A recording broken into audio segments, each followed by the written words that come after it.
Hello everyone, welcome to my online classroom and today in this video we are going to discuss about the class 9 civics chapter 3 electoral politics and जो भी इस chapter की important headings है वो मैंने flow chart में लिख दी है। तो ये आपका बेसिकली फ्लो चार्ट है और इससे आपको एक आइडिया मिल जाता है कि इस चैप्टर में आपको कौन कौन सी मेन हेडिंग्स है, कौन कौन से मेन टॉपिक्स हैं जो आपको प्रिपेयर करने हैं आपके एग्जाम के लिए। ठीक है, आपको क्योंकि बुक में काफी सारी लाइन्स होती है, काफी सारा कंटेंट होता है, बट जो आपके एग्जाम से रिलेटेड जो आपके इंपॉर्टेंट टॉपिक्स होते हैं जहां से आपके इंपॉर्टेंट क्वेश्चन बनते हैं तो वही कंटेंट आपको प्रिपेयर करना होता है। तो सबसे पहले अगर मैं बात करूं तो फ्लो चार्ट में मैंने इंट्रोडक्शन हेडिंग रखी है, तो क्योंकि आपको पता होना चाहिए कि आप चैप्टर पढ़ने के वाले हैं। तो in this chapter we will study why elections are necessary in our country and how the elections are held in our country and what makes India the largest democracy in the world. तो क्योंकि नाम ही chapter का electoral politics है तो इस chapter में हम बेसिकली इलेक्शंस के बारे में पढ़ेंगे, क्योंकि इलेक्शन एक मेन फीचर होता है किसी भी डेमोक्रेटिक कंट्रीज का। तो किस तरह से इलेक्शंस की नीड होती है, क्या इलेक्शंस डेमोक्रेटिक हैं कि नहीं है, पीपल रूल के अकॉर्डिंग होते हैं कि नहीं होते हैं, और किस तरह से एक लार्जेस्ट डेमोक्रेसी बनाते हैं वर्ल्ड का। तो ये सारे टॉपिक्स हम इसमें पढ़ेंगे।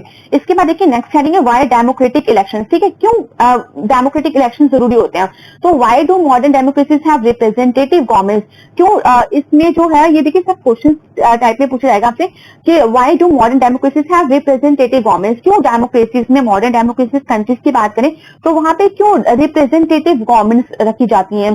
फिर इसके बाद है what makes an election democratic. आपको कैसे लगता है कि इलेक्शन को किस तरह से डेमोक्रेटिक बनाया जाए, इसके लिए आप क्या कर सकते हो, किस तरह से हर एक इंसान को आप हक दे सकते हो टू कास्ट देयर वोट्स और पार्टिसिपेट इन द इलेक्शन। तो किस तरह से इलेक्शन डेमोक्रेटिक बनते हैं। ठीक है, पीपल रूल के अकॉर्डिंग ही ये सारा इलेक्शन कंडक्ट होता है। इसके बाद देखिए नेक्स्ट हेडिंग है पॉलिटिकल कॉम्पिटिशन। क्या पॉलिटिकल कॉम्पिटिशन जो भी होते हैं, जैसे हमारी कंट्री में मल्टी पार्टी सिस्टम हम फॉलो करते हैं जहां पे हर एक पॉलिटिकल पार्टी को पूरा राइट होता है वो इलेक्शन में पार्टिसिपेट करे और मेजोरिटी ऑफ द वोट्स लेके वो विन करे। ठीक है, और फिर अपनी गवर्नमेंट बनाए।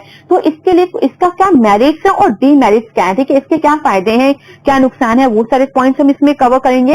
इसके बाद देखिए अगर system of election in India, पूरा का पूरा जो प्रोसेस है इलेक्शन, किस तरह से पूरा का पूरा इलेक्शन प्रोसेस कंडक्ट किया जाता है इंडिया में, तो उसमें कौन कौन से मेन पॉइंट्स होते हैं। तो सबसे पहली बात, जब भी इलेक्शन अनाउंस होते हैं तो उसमें होता है डिस्ट्रीब्यूशन ऑफ इलेक्टोरल कॉन्स्टिट्यूंसीज। ठीक है, पूरे इंडिया में जहां पे जिस जगहों पे इलेक्शन होने वाले हैं, जहां पे वोट कास्ट होने वाले हैं, सीट्स मिलने वाली है, टिकट डिस्ट्रीब्यूट होने वाले हैं, तो वहां पे पूरे के पूरे को इंडिया को इलेक्टोरल कॉन्स्टिट्यूंसीज में बांट दिया जाता है। क्योंकि जब इतनी ज्यादा पॉपुलेशन होती है तो इजी होता है कि आप हर एक एरिया को अलग अलग कर दीजिए ताकि वहां पे आराम से जो भी इलेक्शन का काम है, किस तरह से कहाँ पे कास्ट करने हैं वोट, वो आराम से काम हो जाता है। इसके बाद वोटर्स लिस्ट प्रिपेयर की जाती है, जैसे कि 18 ईयर्स के अबव 18 ईयर्स वाले लोगों को ये राइट टू वोट मिल जाता है without any discrimination of caste, religion, है ना, जेंडर। सो इस तरह से उनको वोटर्स लिस्ट में पूरा उनकी इन्फॉर्मेशन दे दी जाती है। इसके बाद देखिए announcement of election dates announce कर दिए जाते हैं, इलेक्शन डेट्स को किस दिन कौन से इलेक्शन किस किस एरियाज में होंगे, किस किस स्टेट्स में होंगे। फिर इसके बाद देखिए सिलेक्शन ऑफ कैंडिडेट्स भी इंपॉर्टेंट रहता है कि आप कौन से कैंडिडेट्स को चुन रहे हो, किस एरिया से चुन रहे हो। फिर उसके बाद उनका फाइलिंग होती है, द नॉमिनेशन पेपर, जो कैंडिडेट्स हैं अपना नाम भरने जाते हैं पर्चों पे, their scrutiny, withdrawal of nomination by the candidates and publication of final list. ठीक है, और यहीं पे इनको टाइम भी मिलता है कि जो भी उनके पेपर वर्क है वो पूरा का पूरा कंप्लीट करें, जो भी चेकिंग प्रोसेस है इलेक्शन कमीशन के थ्रू वो कंप्लीट हो जाए। और यहीं पर टाइम भी दिया जाता है कि कोई कैंडिडेट अपना नाम वापस लेना चाहता है इलेक्शन से तो वो अपना नाम वापस ले सकता है, और उसके बाद ही लास्ट फाइनल लिस्ट अगर नहीं लिया है किसी ने वापस, और जो भी 10-15 जो भी कैंडिडेट्स हैं वहां से तो उनको उनके जो नाम है फाइनल लिस्ट में पब्लिश कर दिए जाते हैं। इसके बाद अलॉटमेंट ऑफ सिंबल्स। ठीक है, उनको सिंबल्स भी अलॉट किया जाता है। हर एक पॉलिटिकल पार्टी का अपना सिंबल होता है जिसकी वजह से लोग उन्हें पहचानते हैं, और ये सिंबल बहुत ही इंपॉर्टेंट होते हैं क्योंकि काफी इलिटरेट लोग भी होते हैं जो उनको पता नहीं होते हैं कि कौन सा नेता का क्या नाम है, किस पार्टी से बिलोंग करता है, बट अगर वो सिंबल्स देख लेते हैं तो उससे उनको पता चल जाता है। फिर इसके बाद देखिए issuing of election manifesto. Election manifesto पूरा प्रिपेयर किया जाता है और पॉलिटिकल पार्टीज अपने जो भी प्रोमिसेस होते हैं, जो भी वो काम करने वाले हैं, जो भी प्लान्स प्रोग्राम्स होते हैं, वो सारे के सारे इस मैनिफेस्टो में प्रिंट कराते हैं, पूरा मेंशन करते हैं उनकी पॉलिसीज के बारे में। उसके बाद कैंपेनिंग होती है, पूरा प्रचार प्रसार अच्छे से होता है पूरे इंडिया में जहां भी वो पॉलिटिकल पार्टी जहां से भी बिलोंग करती है, जो लोग वहां से बिलोंग करते हैं। तो कैंपेनिंग होती है, इसमें पोस्टरिंग होते हैं, मीटिंग्स होती है, स्पीचेस दिए जाते हैं, हाउस टू हाउस कैनवेसिंग होती है ना। और इसके साथ ही this thing goes on for many days, बहुत दिन तक चलता है, and only stop 48 hours before the polling time. जब वोट पड़ने वाले होते हैं तो उससे 48 आवर्स पहले इसको काम को बंद कर दिया जाता है। अदरवाइज कैंपेनिंग आपका 2-3 महीने भी पहले स्टार्ट, पूरे साल भी रहती है कभी कभी। इसके बाद देखिए नेक्स्ट है voting, counting of votes and declaration of result. इसके बाद लोग जो है वहां पे वोट देते हैं, जिस भी कैंडिडेट को वो देना चाहे विदाउट एनी डिस्क्रिमिनेशन, है ना, किसी भी भेदभाव के, वो जिसको चाहे बस उसको वोट दें वो, और फिर वोट्स की काउंटिंग होती है, उसके बाद डिक्लेरेशन हो जाता है रिजल्ट का। इसके बाद ये देखिए आपका लास्ट पॉइंट ये भी है, filing of election petition.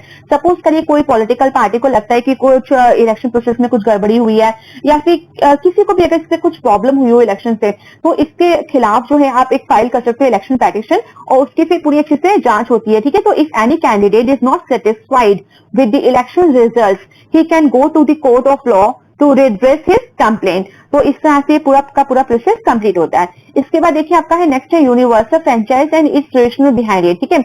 Universal franchise के लोगों को क्यों राइट टू वोट मिलना चाहिए और किस पर्टिकुलर एज पे मिलता है, तो it is based on political equality. सबसे बड़ी बात की यूनिवर्सल फ्रेंचाइज और यूनिवर्सल एडल्ट फ्रेंचाइज हम बोलते हैं, वो राइट टू वोट का ही एक आप कह सकते हो एक नाम है, और इसमें आप पॉलिटिक्स लैंग्वेज में काफी इस वर्ड को यूज करते हैं, और ये बेस्ड है पॉलिटिकल इक्वालिटी। और हमारी पॉलिटिकल इक्वालिटी क्या है, जैसे मैंने आपको हमेशा बताया, इक्वालिटी वर्ड का हर एक फील्ड में अलग अलग नाम होता है। जैसे डेवलपमेंट का भी अलग अलग मीनिंग होता है हर फील्ड में, वैसे इक्वालिटी का भी अलग अलग मीनिंग होता है हर एक फील्ड में। जैसे सोशल इक्वालिटी की बात करूं तो be a part of any society, आपको पूरा अधिकार है, आप जो चीजों को इस्तेमाल करना चाहते हैं आप कर सकते हैं, रोड्स हैं, पब्लिक प्लेसेज हैं। इस तरह से पॉलिटिकल इक्वालिटी क्या होती है, देखिए पॉलिटिकल इक्वालिटी होती है राइट टू कास्ट वोट, ठीक है, और आप इवन इलेक्शन में एज अ कैंडिडेट भी खड़े हो सकते हैं, आपको पॉलिटिकली सारे राइट मिलने चाहिए, तो यही पॉलिटिकल इक्वालिटी है। इसके बाद it establishes a true democratic country. किसी भी डेमोक्रेटिक की बात करें, डेमोक्रेसी की, तो वहां पे लोगों को पूरा अधिकार मिलना चाहिए अपनी सरकार को चुनने का, तो ये अधिकार भी यहाँ पे दिया जाता है। इसके बाद देखिए it makes the government responsible. इसके साथ ही गवर्नमेंट को बहुत रिस्पॉन्सिबल करता है। क्यों रिस्पॉन्सिबल बनती है गवर्नमेंट, अगर वो काम नहीं करेगी अच्छे से, काम जो भी प्रोमिस उनके फुलफिल नहीं करेगी, तो 5 साल वो शायद रूल कर ले, या 5 साल से पहले भी जो वहां की जनता है उनके पास पूरा अधिकार है कि वो उस सरकार को हटा सकते हैं, और 5 साल के बाद तो पूरा अधिकार है, वो चाहे तो अगर उनके मन मुताबिक काम नहीं हुआ तो वो नई सरकार चुन सकते हैं। नेक्स्ट है एजुकेशनल क्वालिफिकेशन। इसमें हम पढ़ेंगे क्या एजुकेशनल क्वालिफिकेशन रिक्वायर होती है किसी भी डेमोक्रेटिक कंट्रीज में रिप्रेजेंटेटिव्स के लिए। इसके बाद देखिए techniques and methods adopted in elections. Elections में कौन कौन से टेक्निक्स और मेथड्स इस्तेमाल किए जाते हैं इलेक्शंस को जीतने के लिए, तो वो है पोस्टिंग, ठीक है, पोस्टिंग्स की जाती है, मीटिंग्स होती हैं, स्पीचेस दी जाती है, प्रोसेशंस होते हैं, हाउस टू हाउस कैनवेसिंग होती है। इसके बाद देखिए आर द इलेक्शंस एक्सपेंसिव। हाँ, कई मायने में देखा जाए तो इलेक्शंस एक्सपेंसिव हो जाते हैं, इसमें बहुत खर्चा हो जाता है लोगों का, और कभी कभी ये भी देखा है कि जो कैपेबल लोग होते हैं वो इलेक्शन नहीं लड़ पाते due to lack of money. इसके बाद देखिए importance of secret ballot. Secret ballot पहले चलता था, तो अभी तो इलेक्ट्रॉनिक वोटिंग मशीन चलती है, पर इससे पहले सीक्रेट बैलेट होता था, तो उसकी क्या इंपॉर्टेंस थी, किस तरह से लोग उसमें वोट देते थे, तो वो आप इस चैप्टर में पढ़ेंगे थोड़ा सा एक कंटेंट, तो यहाँ से 1 मार्क का क्वेश्चन भी आपका बन जाता है। फिर इसके बाद देखिए election manifesto and it's use. Election manifesto में जो मैंने आपको पहले बताया किस तरह से प्लानिंग होती है पूरे पॉलिटिकल पार्टीज की, वो क्या करने वाले हैं। तो the pamphlet that tells us about the program, policies and aims of a political parties called the election manifesto. And इसके क्या फायदे होते हैं, तो इसके फायदे होते हैं the people know it for certain as to what the party will do if it comes out successful at the polls. तो इससे लोगों को ये पता चल जाता है कि अगर पॉलिटिकल पार्टी जीतती है, अगर हम इसको वोट दिया और जीती, तो ये हमारे लिए क्या क्या काम करेगी। इसके बाद even manifesto bring fourth the differences between various political parties. Even manifesto तो हमें ये भी कारण देते हैं कि हम क्यों उस पॉलिटिकल पार्टी को वोट दें, क्या उसमें अलग बातें हैं जो उसको अलग बनाती है दूसरी पॉलिटिकल पार्टी से। तो ये सारी इन्फॉर्मेशन हमें इलेक्शन मैनिफेस्टो से मिल जाती है। इसके बाद देखिए symbols and their importance. Symbols की भी काफी इंपॉर्टेंस होती है। ऑल दी मेजर और national political parties have been allotted well known and permanent symbols of the election commission, ठीक है। तो इनको इलेक्शन कमीशन सिंबल्स प्रोवाइड करता है, और ये खुद भी बता देते हैं कि हाँ ये सिंबल्स चाहिए, ठीक है। जैसे आपने देखा होगा बहुजन समाज पार्टी का सिंबल एलिफेंट है, भारतीय जनता पार्टी का लोटस है, तो इस और इंडियन नेशनल कांग्रेस का एक हाथ है पूरा का पूरा, तो इस तरह से जो पाम पूरा लोकेट करते हैं। तो और आम आदमी पार्टी का देखो तो झाड़ू है सिंबल। तो इस तरह से हम एक पॉलिटिकल पार्टी को ये जो सिंबल्स है वो रिप्रेजेंट करते हैं। इसके बाद आपका next topic what makes Indian election democratic. तो हाँ, इसमें हम यही सब पॉइंट्स पढ़ेंगे कि इंडियन इलेक्शन कमीशन, जो इंडियन इलेक्शंस होते हैं वो डेमोक्रेटिक होते हैं कि नहीं होते, फ्री और फेयर होते हैं कि नहीं होते। तो हाँ जी बिल्कुल होते हैं, क्योंकि यहाँ पे जो यहाँ की जनता है इनको पूरा अधिकार होता है अपने गवर्नमेंट को चुनने का, अपने रिप्रेजेंटेटिव्स को चुनने का, और किस तरह से वो पूरा का पूरा सिस्टम को फॉलो करके फ्री फेयर इलेक्शन के थ्रू गवर्नमेंट बनाते हैं। इसके बाद देखिए इसमें इंडिपेंडेंट इलेक्शन कमीशन भी बहुत इंपॉर्टेंट रोल प्ले करता है, क्योंकि पूरा का पूरा जो इलेक्शन इलेक्टोरल पॉलिटिक्स है वो इंडिपेंडेंट इलेक्शन कमीशन ही पूरा का पूरा जो काम है वो इलेक्शन कमीशन ही संभालती है, पूरा का पूरा प्रोसेस को रन कराती है। और इनकी भी इंपॉर्टेंस, जैसे जुडिशरी में आपने जजेस की इंपॉर्टेंस देखी होगी, उसी तरह का कुछ रोल होता है, जैसे वो इंडिपेंडेंट होते हैं अपने फैसले लेने में, उसी तरह से ये इंडिपेंडेंट वर्ड इसलिए है इलेक्शन कमीशन के आगे लगाया गया कि इलेक्शन कमीशन भी एक तरह का पूरा ऑर्गन है जो कि इंडिपेंडेंट है। पूरी जो भी ये कमीशन है पूरा इंडिपेंडेंट है, इसमें किसी की इंटरफेरेंस नहीं चलती है, जो उनको समझ में आता है उस हिसाब से वो काम करते हैं। इसके बाद आप देखिए नेक्स्ट है हमारा functions of the election commission of India. इनके काम देख लेते हैं जो काफी बार पूछे जाते हैं। तो सबसे पहला काम है प्रिपरेशन ऑफ इलेक्टोरल रोल्स, ठीक है, पूरा का पूरा जो वोटिंग लिस्ट है पूरा का पूरा किस तरह से काम है वो सब प्रिपेयर करते हैं। उसके बाद डेलिमिटेशन ऑफ कॉन्स्टिट्यूंसी किस तरह से डिस्ट्रीब्यूट करते हैं कॉन्स्टिट्यूंसीज को, फिर fixing the election date fix करते हैं, स्क्रूटनी ऑफ नॉमिनेशन पेपर्स, पूरे जो नॉमिनेशन पेपर्स हैं उनकी चेकिंग करते हैं कि हाँ जो भी उन्होंने इन्फॉर्मेशन लिखी है कैंडिडेट्स ने वो क्या सही है कि नहीं है। इसके बाद अलॉटमेंट ऑफ इलेक्शन सिंबल्स, उनको इलेक्शन सिंबल्स दे दिए जाते हैं।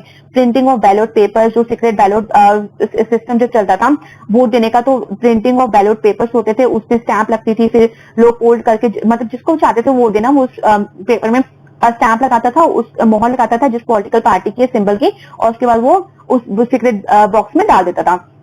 इसके बाद देखिए holding of free and fair election and declaration. इसके साथ ही ये इलेक्शन कमीशन के जो ऑफिसर्स होते हैं हर जगह जब भी इनके जो कार्यकर्ता होते हैं वो हर जहाँ पे पोलिंग बूथ होता है वहां पे बैठते हैं और वो ये देखते हैं अच्छे से कि सब काम अच्छे से हो रहा है, कोई बूथ कैप्चरिंग तो नहीं हो रही है, कोई भ्रष्टाचार तो नहीं हो रहा है, कोई करप्शन तो नहीं हो रहा है ना। तो इस तरह से पूरा का पूरा ये जो प्रोसेस है जो ये कंडक्ट कराने की जो रिस्पॉन्सिबिलिटी होती है इलेक्शन कमीशन की होती है, यहाँ तक कि कब तक स्टार्टिंग से लेकर जब तक वो रिजल्ट अनाउंस न कर दें। इसके बाद checking undue interference of the party in power. इसके साथ ही वो ये भी चेक करते हैं कि जो पॉलिटिकल पार्टी अभी रूल में है, जो वहां पे रूल कर रही है अपने लास्ट 5th ईयर में जब न्यू इलेक्शन कंडक्ट होने वाले हैं, तो उससे किसी तरह का कोई इंटरफेरेंस तो नहीं हो रहा है। कोई भी पॉलिटिकल पार्टी अगर पावर में है तो उसको कोई अधिकार नहीं है कि वो इलेक्शन में इंटरफेरेंस करे, क्योंकि पूरी जिम्मेदारी किसकी है, इलेक्शन कमीशन की। इसके बाद देखिए मॉडल कोड ऑफ कंडक्ट। जब भी इलेक्शन होते हैं तो कुछ कोड ऑफ कंडक्ट, कुछ रूल्स होते हैं जो सबको फॉलो करने होते हैं, एक आम आदमी को भी, साथ में एक नेता को, एक प्रधानमंत्री को भी। उससे सारे मॉडल कोड ऑफ कंडक्ट होते हैं, जैसे कि no place for worship shall be use for election propaganda. आपको इलेक्शन के प्रोपेगेंडा के लिए किसी भी तरह का वर्शिप, आप धार्मिक स्थलों का इस्तेमाल नहीं कर सकते हैं। आप क्रिटिसिज्म नहीं कर सकते, criticism of the opponent should be limited. आप कर सकते हो लिमिटेड, बट ये नहीं कि आप उस पर अटैक्स कर रहे हो, पर्सनल अटैक्स कर रहे हो, काउंटर अटैक्स कर रहे हो, तो इस तरह की चीजें अलाउ नहीं होती। और जो गवर्नमेंट प्रॉपर्टी है आप उसको इस्तेमाल नहीं कर सकते हैं इलेक्शन के थ्रू। नो अनाउंसमेंट ऑफ रिफॉर्म्स और favours shall be announced after the election have been announced. और जैसे इलेक्शन अनाउंस कर दिए जाते हैं उसके बाद आप कोई भी नई तरह की अनाउंसमेंट और किसी भी तरह का जो रिफॉर्म्स या प्रोग्राम्स पॉलिसीज अनाउंस नहीं कर सकते। तो ये सारे जो आपके हैं वो मेन पॉइंट्स हैं मॉडल कोड ऑफ कंडक्ट में। इसके बाद इंश्योरिंग पॉपुलर पार्टिसिपेशन। इसके साथ ये भी देखना कि लोगों का पॉपुलर पार्टिसिपेशन हो रहा है, कितने लोग वोट दे रहे हैं, और जो महिलाएं हैं क्या वो वोट दे रही हैं, क्या वो भी ऐसे कैंडिडेट खड़ी है कि नहीं, उनको टिकट मिले, है ना। कुछ सीट्स रिजर्व होती हैं तो 1/3 सीट्स रिजर्व होती हैं, तो इस तरह से ये सारा का प्रोसेस देखा जाता है। इसके बाद देखिए एक्सेप्टेंस ऑफ इलेक्शन रिजल्ट। ये भी बहुत बड़ी बात है कि इलेक्शन का जो रिजल्ट निकला उसको क्या लोग कबूल कर रहे हैं, उसको एक्सेप्ट कर रहे हैं कि नहीं कर रहे हैं, है ना, मान रहे हैं कि नहीं मान रहे, तो वो भी चीजें देखी जाती हैं। इसके साथ ही इलेक्शन पेटिशंस, अगर कोई भी सेटिस्फाई नहीं है, किसी भी कैंडिडेट को लगता है कि कोई धोखेबाजी हुई है, कुछ भी हुआ है, तो वो कोर्ट में जाके एक पेटिशन फाइल कर सकता है इलेक्शन से रिलेटेड। इसके बाद देखिए मैंने कुछ इंपॉर्टेंट क्वेश्चन लिखे हैं इस चैप्टर से रिलेटेड, तो एक रिवीजन पर्पस के लिए बहुत ही हेल्पफुल हो जाएगा। जैसे कि what do you mean by epic, ठीक है, एपिक क्या होता है, और इससे अगर कोई भी किसी भी क्वेश्चन में आपको प्रॉब्लम होती है तो प्लीज मुझे कमेंट बॉक्स में मेंशन करिएगा, मैं आपको बिल्कुल रिप्लाई करूंगी कि क्या सारे आंसर होगा। तो what is epic, what is EVM, define code of conduct. तो यहाँ पे मैंने 1 मार्क, 3 मार्क, 5 मार्क के क्वेश्चन सारे लिख दिए हैं। What do you mean by election, ठीक है, 3 तरह के इलेक्शन होते हैं, एक होता है बाई इलेक्शन, एक होता है मिड टर्म इलेक्शन, एक जनरल इलेक्शन। तो ये भी काफी आपसे पूछा जाता है। और देखिए बात ये कि हर चीज हम मार्क्स के लिए नहीं करते हैं, हमें नॉलेज भी होनी चाहिए। फिर इसके बाद देखिए what makes an election democratic, is it good to have political competition, what is the difference between absolute majority and simple majority में क्या डिफरेंस होता है। फिर last chapter describe the importance of the election commission in organizing free and fair elections in India. तो simple way में यहाँ पे पूछा इलेक्शन कमीशन का रोल क्या होता है, ठीक है। तो देखिए क्वेश्चन आपसे कई तरीके से पूछा जा सकता है, बट आपने जो भी कंटेंट पढ़ा है और जो भी आंसर प्रिपेयर करा है वो ये आंसर आप उस वर्ड से रिलेटेड अगर आता है तो आप उसको लिख दीजिएगा, ठीक है। तो इस तरह से हमने पूरा चैप्टर जो आपका इलेक्टोरल पॉलिटिक्स है वो हमने कंप्लीट किया। एक बात और कि जो सिविक्स का आपकी जो बुक है लास्ट ईयर मैं अगर देखूं तो अगर आपके पास लेटेस्ट एडिशन बुक नहीं है तो ये आपका 4th चैप्टर होना चाहिए, बट अगर मैं यहाँ पे देखूं जो मैंने मेंशन किया वो 3rd चैप्टर है, क्योंकि आप जो है जो फर्स्ट चैप्टर जो आपका यहाँ पे मेंशन किया गया लेटेस्ट एडिशन में वो एक्चुअली आपका पहले 2nd चैप्टर था। जो आपका फर्स्ट चैप्टर है वो ओमिटेड हो गया, वो आप फर्स्ट चैप्टर आपका नहीं सिलेबस में दिया गया है, तो इस वजह से थोड़ा सा चैप्टर का नंबर्स में आपको थोड़ी सी दिक्कत हो सकती है, बट कंफ्यूज मत होइएगा। बुक में अगर लेटेस्ट एडिशन है तो आपको चैप्टर 3rd ही मेंशन किया गया होगा, बट आपका जो आप चैप्टर नाम से अच्छे से समझ सकते हो। तो ये इंपॉर्टेंट चीज थी जो मुझे आपको बतानी थी, क्योंकि फर्स्ट चैप्टर जो आपका है वो अब हटा दिया गया सीबीएसई से, तो आपका जो 2nd चैप्टर वो अब आपका फर्स्ट चैप्टर हो गया, जो कि what is democracy, Y democracy वाला है, वो फर्स्ट चैप्टर है लेटेस्ट एडिशन में। बट जो जिन बच्चों के पास पुरानी बुक्स है वो भी करेक्ट है, आप 2nd चैप्टर को अपना फर्स्ट चैप्टर समझ लीजिए, और जो आपका 3rd चैप्टर वो 2nd हो गया, और जो 4th चैप्टर है वो आपका 3rd चैप्टर हो गया। तो इस तरह से ये पूरा का पूरा जो सिलेबस की भी एक इन्फॉर्मेशन थी वो भी मुझे आपको देनी थी। So thank you everyone, and please like, share and subscribe this channel for more updates.